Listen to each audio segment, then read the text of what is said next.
News 18 Gujarati હું છું આપની સાથે દીપા શર્મા। વરસાદને લઈને હવામાન વિભાગની મોટી આગાહી। આવતીકાલથી વધશે વરસાદનું જોર। 4 સિસ્ટમ સક્રિય થતા વરસાદ ખાબકશે। આવતીકાલથી ભારે વરસાદની આગાહી કરાઈ છે। આગામી 7 દિવસ વરસાદની હવામાન વિભાગની આગાહી। અરવલ્લી, પંચમહાલ, દાહોદ, ગીર, મહીસાગર, વડોદરા અને દક્ષિણ ગુજરાતના તમામ જિલ્લાઓમાં કાલે ભારે વરસાદની આગાહી કરાઈ છે। आज का जो फोरकास्ट है 13 अगस्त से लेकर 19 अगस्त तक हल्का से मध्यम वर्षा का संभावना है। वो जो गुजरात क्षेत्र, गुजरात रीजन एंड हमारा सौराष्ट्र कच्छ के लिए, और हेवी रेनफॉल का वार्निंग दिया गया है 14 अगस्त से लेकर 19 अगस्त गुजरात रीजन के लिए, और सौराष्ट्र कच्छ के लिए 17, 18, 19 अगस्त के लिए हेवी रेनफॉल वार्निंग दिया गया है। इसमें इक्का दुक्का खंड में जो हेवी रेनफॉल वार्निंग दिया गया है 14 अगस्त के लिए गुजरात रीजन में अरावली, पंचमहाल, दाहोद, महीसागर, वडोदरा होते हुए दक्षिण में जितना भी जिला है सारी जिला में हेवी रेनफॉल का वार्निंग दिया गया है। ગુજરાતમાં ભારે વરસાદની આગાહી કરાઈ છે। હવામાન નિષ્ણાંત પરેશ ગોસ્વામીની આગાહી। 16 થી 22 ઓગસ્ટ સુધી ભારે વરસાદનું અનુમાન। ગાજવીજ સાથે સાર્વત્રિક વરસાદનું અનુમાન। બંગાળની ખાડીમાં સાયક્લોનિક સર્ક્યુલેશન સર્જાયું છે। વિશાખાપટ્ટનમ, વિજયવાડા વચ્ચે સિસ્ટમ પસાર થઈ રહી છે। મહારાષ્ટ્રમાં આવતા સિસ્ટમ વધુ મજબૂત બનશે। સર્ક્યુલેશન આવનારા દિવસોમાં વધુ મજબૂત થવાની શક્યતા છે। અરબ સાગરમાં જોવા મળી રહ્યું છે કરંટ। અરબ સાગરમાંથી સિસ્ટમને વધુ તાકાત મળશે। ગુજરાતમાં સાર્વત્રિક સારો વરસાદ વરસવાનું અનુમાન। દક્ષિણ ગુજરાત, સૌરાષ્ટ્રમાં ભારે વરસાદની શક્યતા। દક્ષિણ ગુજરાત, સૌરાષ્ટ્રમાં 5 થી 10 ઇંચ વરસાદ પડી શકે। ઉત્તર અને મધ્ય ગુજરાતમાં 3 થી 6 ઇંચ વરસાદનું અનુમાન છે। કચ્છમાં પણ સારા વરસાદની શક્યતા। ગીર સોમનાથમાં અતિભારે વરસાદ વરસવાની પૂરેપૂરી સંભાવના। આ સિસ્ટમના કારણે ગાજવીજ સાથે વરસાદ થશે। બંગાળની ખાડીની અંદર એક સાયક્લોનિક સર્ક્યુલેશન સર્જાયું છે, જે આવનારા દિવસની અંદર વધુ મજબૂત થશે અને જેને કારણે 16 ઓગસ્ટથી લઈ અને 22 ઓગસ્ટ 2025 દરમિયાન ગુજરાત રાજ્યની અંદર સાર્વત્રિક વરસાદ જોવા મળશે અને અમુક વિસ્તારોની અંદર ભારેથી અતિભારે વરસાદનું પણ અનુમાન છે। આમ જોવા જઈએ તો છેલ્લા 2-3 દિવસથી બંગાળની ખાડીની અંદર એક સિસ્ટમ બની રહી હતી। આજે 13 ઓગસ્ટના રોજ એ સિસ્ટમ છે ડેવલપ થઈ ગઈ છે અને અત્યારે એ સિસ્ટમની મૂવમેન્ટ પણ ચાલુ થઈ ગઈ છે। સામાન્ય રીતે અત્યારે જે સિસ્ટમ જોવા જઈએ તો બંગાળની ખાડીમાંથી એ સિસ્ટમ મૂવમેન્ટ કરી અને ઉત્તર પશ્ચિમ દિશા તરફ ગતિ કરી રહી છે અને અત્યારે એ સિસ્ટમનું લોકેશન જે આવી રહ્યું છે તે વિજયવાડા અને વિશાખાપટ્ટનમની વચ્ચે એ સિસ્ટમ છે એ સક્રિય છે અને અત્યારે ધીમે ધીમે એ ઉત્તર પશ્ચિમ દિશા તરફ આગળ વધી રહી છે। એટલે આવનારા દિવસમાં આ સિસ્ટમ છે એ મહારાષ્ટ્રના કાંઠા સુધી આવશે।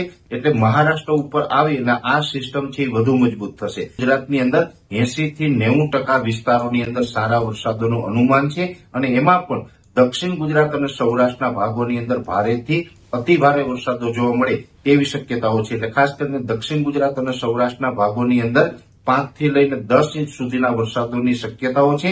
એ સાથે ઉત્તર ગુજરાત અને મધ્ય ગુજરાત જેવા વિસ્તારોની અંદર પણ 3 થી લઈને 6 ઇંચ સુધીના વરસાદો નોંધાય તેવું એક અનુમાન છે। સમાચારોમાં આગળ વધીએ। હાઈકોર્ટે જામનગર મેળા સામેની વાંધા અરજીઓ ફગાવી। મેળો યોજવા હવે માર્ગ મોકળો થયો। જામનગરની સિવિલ અને ડિસ્ટ્રિક્ટ કોર્ટમાં મેળાને લઈને વાંધા અરજીઓ રજૂ કરાઈ હતી। સિવિલ કોર્ટમાં નામંજૂર થતા ડિસ્ટ્રિક્ટ કોર્ટમાં આ હુકમને પડકારવામાં આવ્યો હતો। ડિસ્ટ્રિક્ટ કોર્ટમાં મેળાનો મુદ્દો પહોંચે તે પહેલા જ મહાનગરપાલિકા હાઈકોર્ટમાં પહોંચી ગઈ હતી। ગુજરાત હાઈકોર્ટે મેળાને લઈને તમામ થયેલા વાંધા અરજીઓ રદ કરી છે।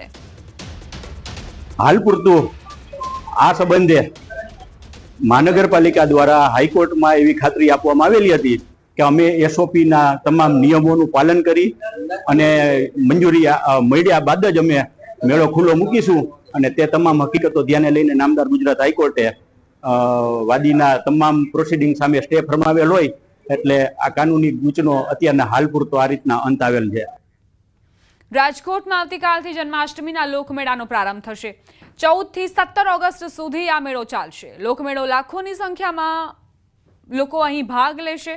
લોકમેળામાં રમકડાના 110 સ્ટોલ, નાની ચકરડીના 18, ખાણીપીણી અને આઈસ્ક્રીમના 68 સ્ટોલ, મધ્યમ ચકરડી 3, યાંત્રિક રાઇડ્સ 34ની વ્યવસ્થા કરાઈ છે।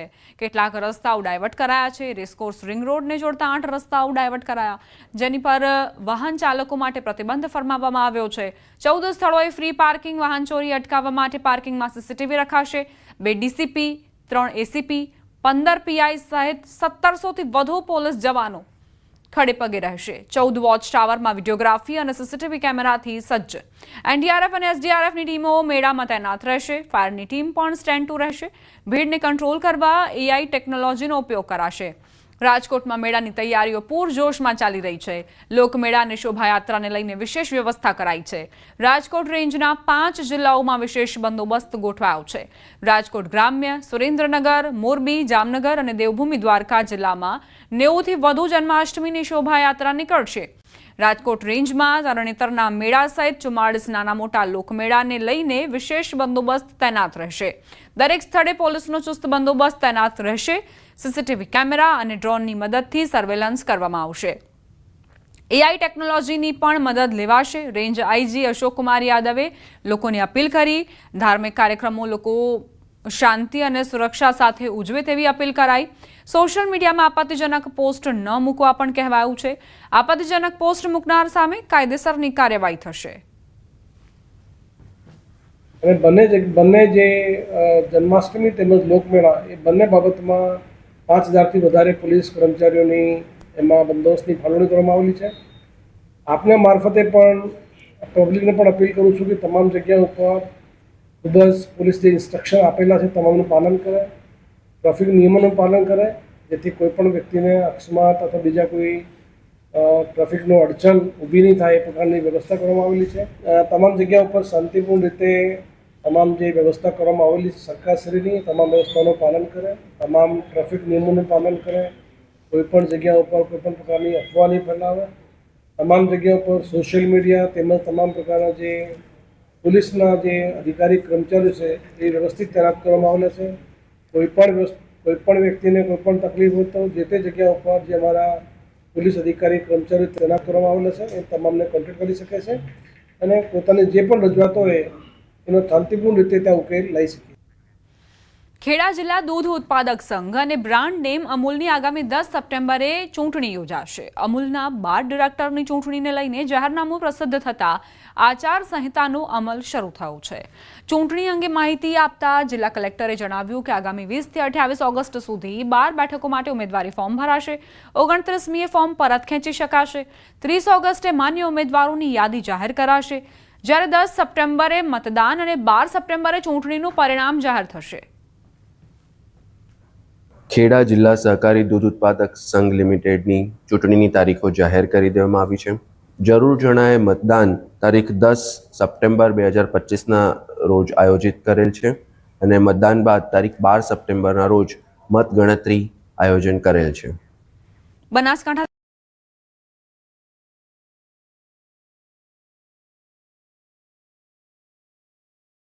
તકરારનો વિડીયો વાયરલ થયો. ખેમાણા ટોલ પ્લાઝા પર પ્રોજેક્ટ મેનેજરની મનમાનીનો વિડીયો વાયરલ થયો. ખેડૂતોને ટોલ પ્લાઝા મેનેજરની બોલાબાલીનો વિડીયો જુઓ. બોલાચાલી દરમિયાન ટોલ પ્રોજેક્ટ મેનેજરે ખેડૂતને ધક્કો મારતા મામલો બિચક્યો. વાયરલ વિડીયો સોશિયલ મીડિયામાં ચર્ચાનો વિષય બન્યો છે. ખેડૂત અને ટોલ સંચાલક વચ્ચે કઈ રીતે બોલાચાલી થઈ તે જુઓ. માથાકૂટનો આ વિડીયો અત્યારે સોશિયલ મીડિયામાં વાયરલ થઈ રહ્યો છે. ટોલ પ્રોજેક્ટ અને મેનેજરે ખેડૂતને ધક્કો માર્યો હોવાની પણ વાત સામે આવી છે. પાટણ જિલ્લામાં આખલા યુદ્ધ. હારીજથી પાટણ તરફના હાઈવે પર આખલા યુદ્ધ જામ્યું. એક સાથે 4 આખલાઓએ રસ્તાને બાનમાં લીધો. જાહેર માર્ગ પર આખલાના યુદ્ધથી લોકો તેમજ વાહન ચાલકોના જીવ પડીકે બંધાયા. આખલા યુદ્ધમાં પાર કરેલ કાર અથડાતા જ નુકસાન. 4 આખલાઓ છોડાવવા લોકોએ પાણીનો મારો કર્યો હતો, છતાં આખલા યુદ્ધ યથાવત રહ્યું હતું. અવારનવાર જાહેર માર્ગ પર આખલા યુદ્ધ છતાં તંત્ર ઘોર નિંદ્રામાં હોય તેવું લાગી રહ્યું છે.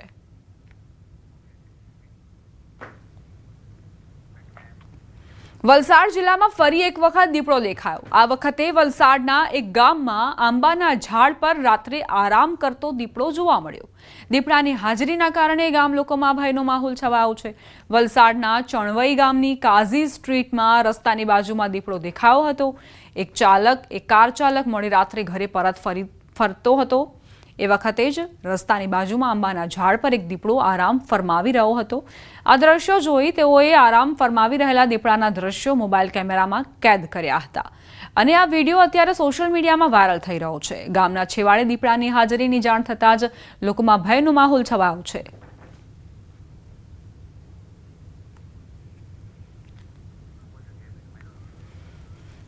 તો કઈ રીતે આ દીપડો ઝાડ પર આરામ ફરમાવી રહ્યો છે તેના દ્રશ્યો જુઓ. દીપડાભાઈને એવું લાગે છે કે ઊંઘ આવી રહી છે અને તેણે પોતાનું રહેઠાણ એ આ ઝાડને બનાવી દીધું છે. ચણવાઈ ગામ પાસેની આ ઘટના જ્યાં એક વ્યક્તિએ તેને પોતાના કેમેરામાં કેદ કરી દીધો. સુરતના પાલ વિસ્તારમાં એક ચોંકાવનારો કિસ્સો સામે આવ્યો છે, જ્યાં એક યુવક અને એક યુવતીએ પોતાની ક્રાઇમ બ્રાન્ચના અધિકારી તરીકે ઓળખ આપીને રાહદારીઓ પાસેથી પૈસા ઉઘરાવ્યા હતા.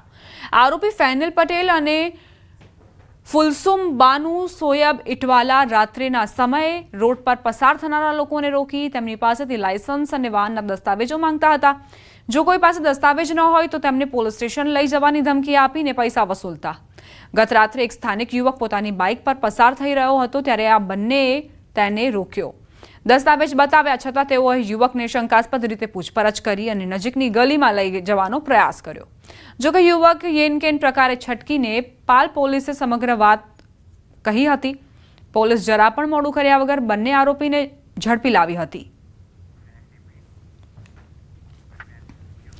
તાપી જિલ્લા માટે આ ગૌરવપૂર્ણ ક્ષણ છે. 28 આદિજાતિના વિદ્યાર્થીઓ પ્રથમવાર ઇસરોની મુલાકાતે પહોંચ્યા. સરકારી શાળામાં પરીક્ષા બાદ સિલેક્ટ કરાયેલા વિદ્યાર્થીઓ 2 દિવસ ઇસરોની મુલાકાત લઈ સુરત પરત ફર્યા. ત્યારે સાંભળો આ ઇસરોની મુલાકાત લેનારા વિદ્યાર્થીઓ શું કહી રહ્યા છે. અમે મિશન કંટ્રોલ સેન્ટરની મુલાકાત લીધી. ત્યાંના સાયન્ટિસ્ટો સાથે અમે વાતચીત કરી, અમારા પ્રશ્નનો જવાબ મેળવ્યો અને ત્યારબાદ અમે લોન્ચ પેડ 1 અને લોન્ચ પેડ 2ની મુલાકાત લીધી, જ્યાં રોકેટ બનાવવામાં આવે છે, જ્યાંથી તેને લોન્ચ કરવા લઈ જવામાં આવે છે તેની મુલાકાત લીધી. તે જોઈને અમને ખૂબ ખુશી થઈ, ખૂબ ઉત્સાહિત અમે. મારા મનમાં મૂંઝવતા ઘણા બધા પ્રશ્નોના સોલ્યુશન અમને વૈજ્ઞાનિકોના જવાબોથી મળ્યા અને આ સુવર્ણ અવસર આપવા બદલ હું ભારતીય સરકાર, ગવર્મેન્ટ ઓફ ટ્રાઇબલ ડિપાર્ટમેન્ટ અને તાપી જિલ્લાના એડમિનિસ્ટ્રેટિવ સિસ્ટમને ખૂબ ખૂબ ખૂબ ધન્યવાદ વ્યક્ત કરું છું. ટ્રાઇબલ વિસ્તારના વિદ્યાર્થીઓને એજ્યુકેશન મળે તે હેતુથી ગુજરાત સરકાર દ્વારા ટ્રાઇબલ વિસ્તારના વિદ્યાર્થીઓને અલગ અલગ પ્રવાસ શરૂ કરાયો છે. ત્યારે તાપી જિલ્લાના વિદ્યાર્થીઓને સાયન્સ સ્પેસ સેન્ટર ખાતે લઈ જવાનો એક કાર્યક્રમ 3 દિવસ પહેલાં કરવામાં આવ્યો હતો. તમામ વિદ્યાર્થીઓ તાપી જિલ્લાના હતા. 28માંથી 20 જે હતી તે યુવતીઓ હતી. આ તમામ લોકો ચેન્નઈ ખાતે આવેલા સાયન્સ સેન્ટરની મુલાકાત, ઇસરોની મુલાકાત લઈને આજે આપણે સીધા એમની સાથે વાત કરીશું કેવો અનુભવ છે. પહેલાં આપનું નામ? મારું નામ ગામિત સમીક્ષા કુમારી સંજયભાઈ છે. ઈસરો જવાનું સપનું જોયું હતું, 3 દિવસ પહેલાં ગયા હતા, ત્યારે શું હતું? અત્યારે જઈને આવ્યા ત્યાં શું જોયું, શું શીખ્યા?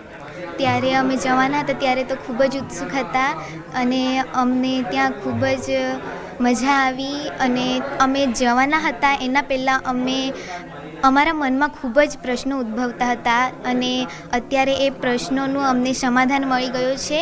મેં ક્યારેય બસમાં મુસાફરી કરી નથી, પણ પહેલી વાર વિમાનમાં બેસીને મને ખૂબ જ આનંદ થયો અને મેં ખૂબ જ ઉત્સુકતામાં હતી કે મને વિમાનમાં બેસવાની તક મળી. એટલા માટે હું આભારી છું. સ્પેસ સેન્ટર ગયા હતા ત્યાં શું જોયું, શું શીખ્યા? ત્યાં અમને રોકેટ કેવી રીતે લોન્ચ થાય છે અને જે ઇસરોમાં સતીશ ધવન સેન્ટર છે ત્યાં જ કેમ સ્થિત કરવામાં આવી છે તેનો મને જવાબ મળ્યો. અમને ખબર નહીં હતી, અચાનક જ અમારી એક્ઝામ લેવામાં આવી હતી. ત્યારે અમને જ્યારે જાણ કરવામાં આવી કે તમે પણ એ એક્ઝામમાં પાસ થયા છો ત્યારે અમે ખૂબ જ ઉત્સુક થયા અને અમે પહેલીવાર ફ્લાઇટમાં બેઠા હતા. ત્યાં અમે ઇસરો પણ ગયા હતા. ત્યાં અમે ઘણું બધું જાણવા મળ્યું રોકેટ વિશે, સેટેલાઇટ કેવી રીતે જાય છે અને ત્યાં કેવી રીતે તૈયાર કરવામાં આવે છે તે અમને ઘણું બધું જાણવા મળ્યું અને શીખવા મળ્યું. बिल्कुल शिक्षक अपनी साथ है सर. पहला तो अपना नाम? सुरेंद्र कुमार, प्रिंसिपल ये हमारे सिंधु. सर बताइए, बच्चे कभी ट्रेन में नहीं बैठे, बस में नहीं बैठे, उनको प्लेन में बिठाया गया और इसरो ले जाया गया जहाँ से रॉकेट लॉन्च किया जाता है. मतलब भारत देश की सबसे बड़ी सिद्धि वहाँ पे है. ये जहाँ ट्राइबल विस्तार है वहाँ पे पढ़ने के लिए इंफ्रास्ट्रक्चर नहीं, वैसे में बच्चों की विजिट, कितना फ़ायदा बच्चों के लिए? सर फायदा आप एक बार आपने जाते टाइम बच्चों का इंटरव्यू लिया था और एक आपने अब आकर के इंटरव्यू लिया है। शायद आपने इनके बच्चों की आंखों से और इनके बोलने के लहजे से आपको अंदाज़ा लग गया होगा कि इस 2 दिन में बच्चों में क्या चेंजेस आया है। आप और हम सब दावे के साथ कह सकते हैं इन बच्चों की चमकती हुई आंखों को देख करके हम ये कह सकते हैं कि भारत का भविष्य कितना उज्जवल होने वाला है। और रही बात इस प्रोग्राम की, हमने नाम दिया इसको प्रोजेक्ट विज्ञान सेतु। વિજ્ઞાન ક્ષેત્રે તેમને આગળ વધવું હોય તેના માટે સરકારે એક તક શરૂ કરી છે. ચોક્કસ શરૂઆત થઈ છે ગુજરાતના તાપી જિલ્લાથી. કદાચ આ આંદોલન આખા દેશમાં ચાલે તો કહી શકાય કે અલગ અલગ વિસ્તારમાંથી ઘણા બધા એપીજે અબ્દુલ કલામ જેવા સાયન્ટિસ્ટો પણ ચોક્કસ ભારત દેશને મળે. કેમેરામેન જીગર ગુગલ સાથે કીર્તેશ પટેલ, ન્યૂઝ 18 ગુજરાતી, સુરત. રોકાઈશું એક બ્રેક માટે. આપ જોતા રહો ન્યૂઝ 18 ગુજરાતી.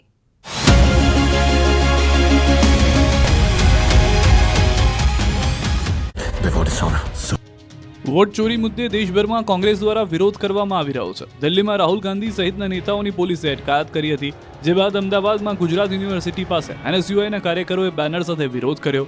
મોટી સંખ્યામાં એનએસયુઆઈના કાર્યકરો સૂત્રોચ્ચાર અને હાથમાં બેનર સાથે ગુજરાત યુનિવર્સિટીના ગેટની બહાર પહોંચ્યા. વિરોધ દરમિયાન એનએસયુઆઈના કાર્યકરો હાથમાં બેનર સાથે રસ્તા રોકવા લગાયા હતા. આ દરમિયાન પોલીસે કેટલાક કાર્યકરોની અટકાયત શરૂ કરી, ત્યારે કાર્યકરો રસ્તા રોકીને રોડ પર બેસી ગયા, જેથી તમામ કાર્યકરોની ટીંગાટોળી કરીને અટકાયત કરી, જે બાદ ગુજરાત યુનિવર્સિટી બહાર પોલીસ બંદોબસ્ત ગોઠવી દેવામાં આવ્યો હતો. બિન અનામત આયોગમાં ચેરમેન સહિતના હોદ્દા ખાલી છે. ચેરમેન, વાઇસ ચેરમેન સહિત સમગ્ર બોર્ડમાં નિમણૂકો બાકી છે, ત્યારે તાત્કાલિક નિમણૂકો કરવા રાજપૂત સમાજ અને પાટીદાર સમાજ માંગણી કરી રહ્યા છે. પાટીદાર અને રાજપૂત સમાજના આગેવાનો ગાંધીનગર જઈ પ્રવક્તા મંત્રી અને ઉદ્યોગ મંત્રી સહિતના નેતાઓને મળીને આ બાબતે રજૂઆત કરી, તો આ તરફ રાજપૂત એકતા મંચની માંગણીને પાટીદાર સમાજે ટેકો આપ્યો. સરકાર તાત્કાલિક બિન અનામત આયોગની જગ્યા ભરે તેવી રજૂઆત કરી. 25/8 પહેલાં ગુજરાત સરકાર બિન અનામત વર્ગના બોર્ડ અને નિગમમાં ચેરમેન અને વાઇસ ચેરમેન સાથે બોર્ડની નિમણૂક કરે, અને અત્યારે હાલમાં જે એમડી છે એમને કાયમી હોદ્દો આપવાની વાત કરી રહ્યા છીએ, ત્યારે સરકાર આ બાબતમાં યોગ્ય પગલાં લે, કારણ કે અમારા ખૂબ જ વિદ્યાર્થીઓ હેરાન થઈ રહ્યા છે. જન્માષ્ટમીના તહેવારમાં જ ધોધમાર વરસાદની આગાહી વચ્ચે રાજકોટમાં યોજાનાર લોકમેળાની તડામાર તૈયારીઓ ચાલી રહી છે. રાજકોટના લોકો આકાશી આમથી રાઇડ્સમાં બેસવા માટે સજ્જ થઈ ગયા છે. રાજકોટના રેસકોર્સ મેદાનમાં આગામી તારીખ 14 થી 18 ઓગસ્ટ દરમિયાન જન્માષ્ટમીનો લોકમેળો યોજાવાનો છે. શૌર્યનો સિંદૂર લોકમેળાને સજ્જ કરવા માટે રાઇડ સંચાલકો રાત દિવસ કામ કરી રહ્યા છે. મેળાની તૈયારીઓ અંતિમ તબક્કામાં છે. બોટ, ટોરાટોરા, બ્રેક ડાન્સ, ચકરડી સહિતની અલગ અલગ રાઇડ્સ તૈયાર થઈ ગઈ છે. તો આ વખતે કેટલીક નવી રાઇડ્સ પણ આવી છે. અલગ અલગ રાઇડ્સના ટ્રાયલ પણ થઈ રહ્યા છે, અને અલગ અલગ જગ્યાએ ટોલ્સ પણ ઊભા થઈ ગયા છે. અત્યાર સુધીમાં 34 જેટલી અવનવી મોટી રાઇડ્સ પણ તૈયાર કરી દેવામાં આવી છે. મેળામાં ટોરાટોરા, કોલંબસ, મોટા ઝૂલા, બ્રેક ડાન્સ, સલામ્બો, રેન્જર, ચેરોપ્લેન, ક્રોસ રાઇડ્સની અવનવી રાઇડ્સ આકર્ષણ જમાવશે. આ વખતે સૌરાષ્ટ્રમાંથી અંદાજે 15 લાખથી વધુની જનમેદનીનો મેળો માણવા માટે ઉમટી પડે છે તેવી શક્યતા છે. લોકોની ભીડને ધ્યાનમાં રાખીને ઇમરજન્સી માટે ડેડિકેટેડ રોડ, 5 વોચ ટાવર પરથી એનડીઆરએફ અને એસડીઆરએફ સહિતની ટીમ ખડે પગે રહેશે. ડ્રોન અને એઆઈ મારફત ક્રાઉડ કંટ્રોલ કરવામાં આવશે. જામનગરનો મેળો ચકડોળે ચડ્યો. 10 ઓગસ્ટના મેળો શરૂ થવાની કરાઈ હતી જાહેરાત. કાનૂની પ્રક્રિયાને લઈ મેળાનું આયોજન અટવાયું. સમયસર મેળો ન યોજાતા રાઇડ સંચાલકોને ભારે નુકસાન. લોકમેળામાં રાઇડ્સ પરફોર્મન્સ સર્ટી પણ નથી આવ્યા. પરફોર્મન્સની ચકાસણી બાદ પણ સર્ટી નથી આવ્યા. બીજી તરફ લોકો પણ લોકમેળો શરૂ થાય તેની રાહ જોઈ અને તહેવારોની ઉજવણીમાં જોડાવા આતુર છે. ડાયમંડ સિટી સુરત હવે ક્રાઇમ સિટી.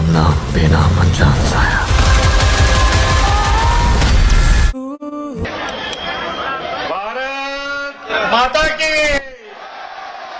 भारत माता की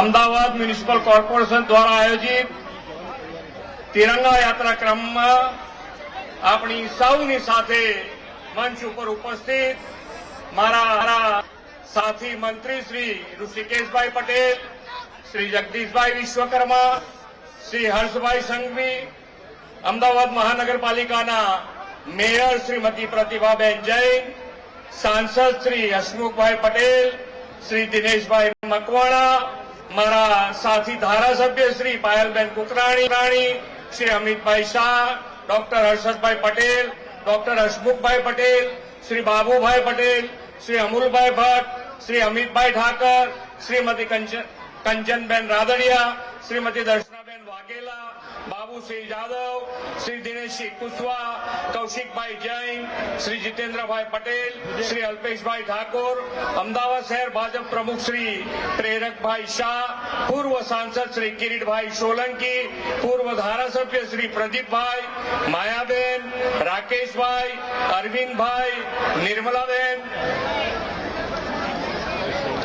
અમદાવાદ શહેરના પ્રભારી શ્રી રજનીભાઈ પટેલ, ડેપ્યુટી મેયર શ્રી જતીનભાઈ પટેલ, સ્ટેન્ડિંગ ચેરમેન શ્રી દેવાંગભાઈ દાણી, પક્ષના નેતા શ્રી ગૌરાંગભાઈ પ્રજાપતિ, કમિશનર શ્રી બંચાનિધિ પાની, police commissioner Shri GS Malik, collector Shri Sujit Kumar, આમંત્રિત સર્વે આપ મહાનુભાવો, પ્રેસ મીડિયાના મિત્રો, સૌને મારા નમસ્કાર. વિશ્વના સૌથી લોકપ્રિય નેતા અને ભારતના યશસ્વી વડાપ્રધાન શ્રી નરેન્દ્રભાઈ મોદીએ સ્વાતંત્ર્ય પર્વને યાદગાર જન આંદોલન બનાવવા માટે હર ઘર તિરંગા અભિયાનને પ્રેરણા આપી છે. હર ઘર તિરંગા અભિયાન રાષ્ટ્રધ્વજની ગરિમાને જાળવી રાખવાનો અનેરો ઉત્સવ બની ગયો છે. દરેક ભારતીય માટે શાન અને ગૌરવના પ્રતીક આપણા તિરંગા પ્રત્યે આદર સન્માન જાગે તે માટે વડાપ્રધાનશ્રીની પ્રેરણાથી આ તિરંગા યાત્રા યોજાય છે. તાજેતરમાં વડાપ્રધાન શ્રી નરેન્દ્રભાઈના નેતૃત્વમાં દેશની સેનાએ ઓપરેશન સિંદૂર દ્વારા જે પરાક્રમ દાખવ્યું છે તેના પરિણામે નાગરિકોમાં રાષ્ટ્રપ્રેમની ભાવના પ્રબળ બની છે. તેના કારણે આ વર્ષે તો દેશવાસીઓમાં આ અભિયાન માટે ખૂબ જ ઉત્સાહ અને ઉલ્લાસ જાગ્યો છે. વડાપ્રધાનશ્રીનું સ્પષ્ટ માનવું છે કે તિરંગો લોકોને એક સાથે લાવે છે. આઝાદીના આંદોલન સમયે તિરંગો ફરકાવીને લોકો આઝાદી માટેની પ્રતિબદ્ધતા વ્યક્ત કરતા હતા. આપણે તિરંગો ફરકાવીને આઝાદીના 100મા વર્ષે વિકસિત ભારત માટે કર્તવ્યબદ્ધ થવાનું છે. આ વર્ષે તેમણે તિરંગા યાત્રામાં સ્વચ્છતાનો નવો આયામ ઉમેરીને સૌ નાગરિકોમાં દેશભક્તિની સાથે સાથે સ્વચ્છતાનો નાગરિક કર્તવ્ય ભાવ પણ જોડવાનું આહવાન કર્યું છે. રાજ્ય સરકારે હર ઘર તિરંગા હર ઘર સ્વચ્છતા સ્વતંત્રતા ઉત્સવ સ્વચ્છતા કે સંઘની થીમ પર ઉજવવાનું નક્કી કર્યું છે. વડાપ્રધાન શ્રી હર ઘર તિરંગા અભિયાન દ્વારા નેશન ફર્સ્ટની ભાવના જન જનમાં જગાડી છે. આપણે આ તિરંગા યાત્રા દ્વારા દેશને વિકાસ પથ પર વધુ આગળ લઈ જવા માટે કટિબદ્ધ થવાનું છે. તિરંગા યાત્રામાં રાષ્ટ્રભાવની સાથે સાથે સ્વચ્છતાનો પવિત્ર સંદેશ પણ આપણે ઘરે ઘરે સુધી પહોંચાડવાનો છે. આપણા મહાનગરને તો દેશમાં 10 લાખથી વધુ વસ્તી ધરાવતા શહેરની કેટેગરીમાં સૌથી સ્વચ્છ શહેરનો એવોર્ડ પણ મળ્યો છે. આ માટે અમદાવાદ મહાનગરપાલિકાના સૌ નગરજનોને ખૂબ ખૂબ અભિનંદન પાઠવું છું. સૌને સાથે લઈને ચાલનારું વિઝનરી નેતૃત્વ સ્વચ્છતા સફાઈને કેવું મોટું જન આંદોલન બનાવી શકે છે તે વિશ્વ નેતા અને વડાપ્રધાન શ્રી નરેન્દ્રભાઈ મોદીએ દેશ અને દુનિયાને બતાવ્યું છે. વડાપ્રધાન શ્રી નરેન્દ્રભાઈ મોદીએ આપણને સ્વચ્છતાની સાથે સ્વદેશી અને વોકલ ફોર લોકલનો પણ મંત્ર આપ્યો છે. આપણે સૌ દેશમાં બનેલી વસ્તુઓને પ્રોત્સાહન આપી આપણા સ્થાનિક કારીગરો અને નાના વેપારીઓ પાસેથી ખરીદી કરીને આપણા દેશના ખેડૂતો કારીગરો અને શ્રમિકોના હાથ મજબૂત કરીએ. વોકલ ફોર લોકલ એટલે આપણા સ્થાનિક ઉત્પાદનોની ગુણવત્તાને વિશ્વ સમક્ષ રજૂ કરવી અને ભારતને આર્થિક રીતે આત્મનિર્ભર બનાવવું. વોકલ ફોર લોકલ આપણને આર્થિક આઝાદી તરફ લઈ જશે અને આપણા તિરંગાને વિશ્વમાં વધુ ગૌરવ અપાશે. સ્વદેશી અપનાવી હર ઘર તિરંગાની સાથે સ્વચ્છતાની જ્યોત પણ રાજ્યના ખૂણે ખૂણે પહોંચાડીશું તેવા વિશ્વાસ સાથે વિરમું છું. ભારત માતા કી જય. વંદે માતરમ. જય જય ગરવી ગુજરાત. ભારત માતાની.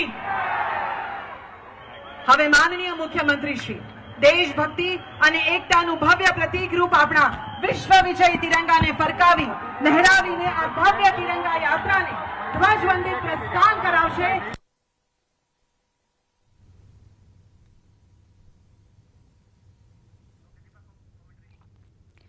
તો તો અમદાવાદમાં તિરંગા યાત્રાનું આયોજન કરવામાં આવ્યું છે. એએમસીએ આ ભવ્ય તિરંગા યાત્રાનું આયોજન કર્યું, જેમાં મુખ્યમંત્રીને આપે સાંભળ્યા.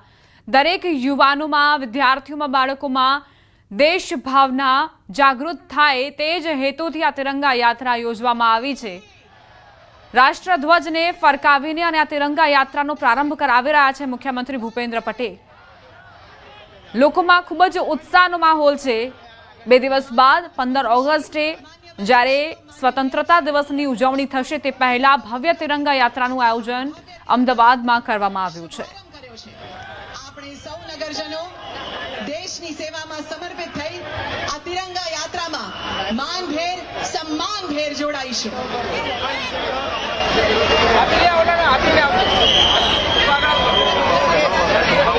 આપ સૌને વિનંતી છે કે ખૂબ શિસ્ત સાથે અને પોલીસ કર્મીઓના સહકાર સાથે આપણે આ યાત્રામાં જોડાઈશું.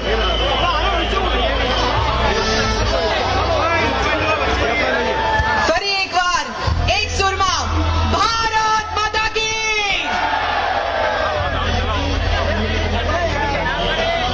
પૂરા માન સન્માન સાથે આ ભવ્ય તિરંગા યાત્રાનો શુભારંભ થવા જઈ રહ્યો છે.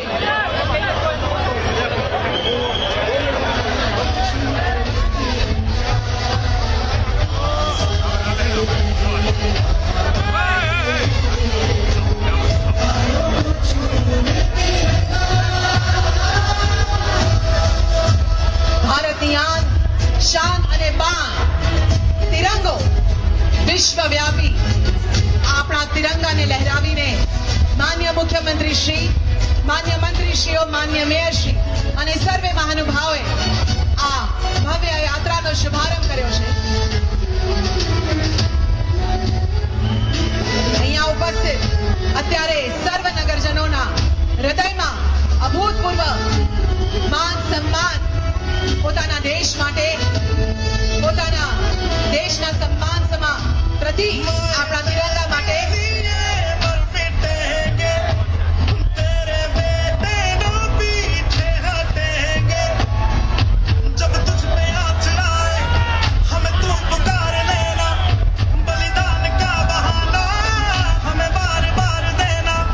ઓપરેશન સિંદૂર પછી પણ આપણે સરસ મજાની તિરંગા યાત્રા કરી હતી અને આજે ફરી આપણા રાષ્ટ્રીય પ્રેમને દર્શાવતી આ ભવ્ય તિરંગા યાત્રામાં આપણે સૌ જોડાઈશું. माथे पे माटी सजा के चले पुलिस बैंड, गार्ड्स, होमगार्ड